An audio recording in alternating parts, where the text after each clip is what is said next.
from Tel Aviv. Israel's Defense Minister Yoav Gallant is meeting with officials from the Biden administration in Washington tonight in a bid to get the US to unfreeze some weapons shipments. This amid soaring tensions with the Lebanese terrorist organisation Hezbollah and additional threats from Iranian-backed militia in Iraq. Our Middle East correspondent Ariel Osseran has more. Worried about a wider war in the Middle East? No need. It's already here. Overnight, the Iranian-backed militias in Iraq launched a drone at the southern Israeli city of Eilat, which was intercepted, the IDF said. But that wasn't their only attack on Israel over the weekend. An IDF soldier has been seriously wounded after Hezbollah launched a series of explosive-laden drones at a facility near the town of Sakhnin in the Galilee. Let's go to the north. We're joined by our correspondent, Robert Swift. Rob, tell us the latest. So at the moment it's relatively quiet. The last security incident was in the last hour where Hezbollah have claimed responsibility for two anti-tank attacks a bit to the north of where we're standing, which is at the eastern end of Israel's northern border. Now, this was in the Kfar Chuba area. At the minute, we've no confirmation there from the IDF, but Hezbollah, as I say, claimed responsibility for this anti-tank attack. Now, in the start of the war, the anti-tank weapon was very much the premier weapon that Hezbollah had in its arsenal, but we've really seen today and in recent weeks the drone and the capability that it brings to Hezbollah has eclipsed that of the anti-tank missile weapon. And among the various drone attacks that we're seeing today, including the one that wounded the Israeli soldier a short distance from here, we also saw that fires were caused in the area as a result of the fallout from those attacks, the intercept. Well, let's get more now on the various Iranian-backed militias operating across the region and their willingness to join the fight against Israel. Omar Abu Layla is the executive director of Deir ez-Zor 24. Good to have you with us, Omar. How concerned should Israel be about these various Iranian-backed groups? Thank you so much, Laura, for having me again. These militia, they are a real threat to the region, entire region, not only to Israel. And now, since 7 October, we see them how all of these militia in Iraq, in Syria, in Lebanon, in Yemen, they are doing what Khamenei's regime designed for them in the long-term project of these militia since Qasem Soleimani was alive before he got assassinated in Iraq in 2020. Thank you so much, Laura. Well, amid all of this, as we reported earlier, the Defense Minister, Yoav Gallant, is in Washington tonight. But just before he left, the Prime Minister, Benjamin Netanyahu, for the second time, complained that the Biden administration was holding up weapons shipments. The Biden administration denies this. Let's take a listen to the Prime Minister speaking earlier. I greatly appreciate the support of President Biden and the American administration for Israel. Since the beginning of the war, the US has provided us with both moral and material support in defensive and offensive means. However, about 4 months ago, there was a dramatic drop in the supply of munitions arriving from the US to Israel.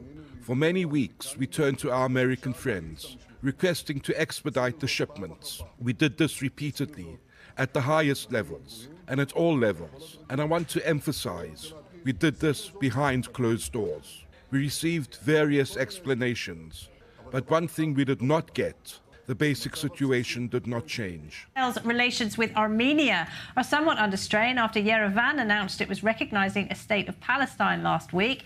Israel summoned the Armenian ambassador for a reprimand on Friday. So what prompted that decision? Well, for more, we're joined now by Rafi Elliott. He's a journalist and political risk analyst based in Yerevan. Thank you very much for being with us, Rafi. So Israel, thanks for having me. Israel, of course, armed Armenia's arch-enemy Azerbaijan, weapons which Azerbaijan used to expel Armenians from Nagorno-Karabakh, the Armenian homeland. Is this revenge on the part of Yerevan, or what is driving it? No, not necessarily. So while, of course, many Armenians, including the Armenian government, are quite conscious of Azerbaijan's use of Israeli military technology, from drones to cruise missiles to other forms of logistical support in its conflict against Armenia, this is not necessarily seen as meant to be a tit for tat against Israel. After all, Following the 2020 war, Armenia briefly withdrew its newly established ambassador to Israel, but then returned it and normalized relations. Hamas has turned down numerous offers of a ceasefire and hostage release deal, but the families of some of the 120 people who are still being held in Gaza insist the government is not doing enough, and there have been large protests almost daily in Tel Aviv. Our Bianca Zanini has this report. Tens of thousands of Israelis taking to the streets once again with increased frustration and desperation,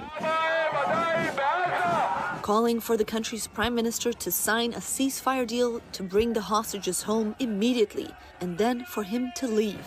We want a ceasefire, we want the hostages to come back, we want to live in peace. And it seems like right now the interest of our prime minister and our government doesn't coexist with our interest, the country's interest. The protests wrapped what activists called a week of disruption. Well, Yemen's Houthis continue to wreak havoc on shipping in the Red Sea. They managed to sink a Greek-owned vessel just last week, killing one person on board. They're also known for exaggerating their attacks and have now claimed twice to have attacked the US aircraft carrier, the Eisenhower. To talk more about that, we're joined by Colonel Richardson, Senior Fellow at the Atlantic Council and Geopolitical Consultant at Dragonman. Thanks for being with us, Rich. Good to see you, as always. So first, the Eisenhower is fine, by all accounts. Is that right? That's right. Yeah, there was an excellent article about the Eisenhower today. Now, they're getting a little worn out, and that's cause for concern. I have no doubt that the Houthis have fired missiles and drones at the Eisenhower directly. And the story that I read today said that the planes on the Eisenhower, you're familiar with the painting on the fuselage, when they shoot down an enemy aircraft, they will normally put a marking. Well, so now they've got dozens of missile silhouettes and dozens of drone silhouettes because they've got these air patrols. It's very expensive. They're shooting these things down. They, of course, are not sophisticated enough to penetrate the air defenses of the aircraft carrier itself. But the bigger question is, are we exhausting the crews for that? We don't have that many aircraft carriers. So for the fairly cheap effort of firing off all these drones and missiles and causing a very expensive asset like the USS Eisenhower to chase it all over the Red Sea, they may actually be getting what they want without striking the ship. Now, it's being claimed as a major victory for human rights in Iran. The country's Supreme Court has overturned a death sentence for the rapper Toomaj Salehi. Via his songs and social media posts, Salehi became a key voice of anti-regime unrest, especially among young people. Well, for more on that, we're joined by Maria Memasadehi. She's the founder and director of the Cyrus Forum and a senior fellow at the Macdonald-Laurier Institute. Thank you for being with us, Mariam. Good to see you again. Some very rare good news then out of Iran. Toomaj's life will be spared. Just give us a sense of who he is and what happened. It is good news, Laura. But I need to say that Toomaj Salehi is beloved, and so many Iranians inside the country, outside the country, are celebrating this news. He has extraordinary courage, and as a rapper, you can see him blindfolded there. He spoke very directly from inside the country about every bit of the repression and brutality of the regime, but also its corruption. And perhaps more importantly than that, about the deep resentment of the Iranian people for the regime. He spoke very regularly and through his lyrics, through his music, about the dissent of ordinary Iranians and how they are determined to bring the regime down. Egypt has ordered 16 tourist agencies be stripped of their licenses after they allegedly supplied pilgrims with illegal permits to go to Mecca, Saudi Arabia. It follows the deaths of over 1,000 people during this year's Hajj. Saudi authorities say unregulated permits are to blame for the high death toll. Let's go to Cairo. We're joined by journalist Joost Scheffers. Joost, many Egyptians, in fact, I think Egyptians made up the vast majority of the deaths in Saudi Arabia last week. Do we have an idea of how many people died?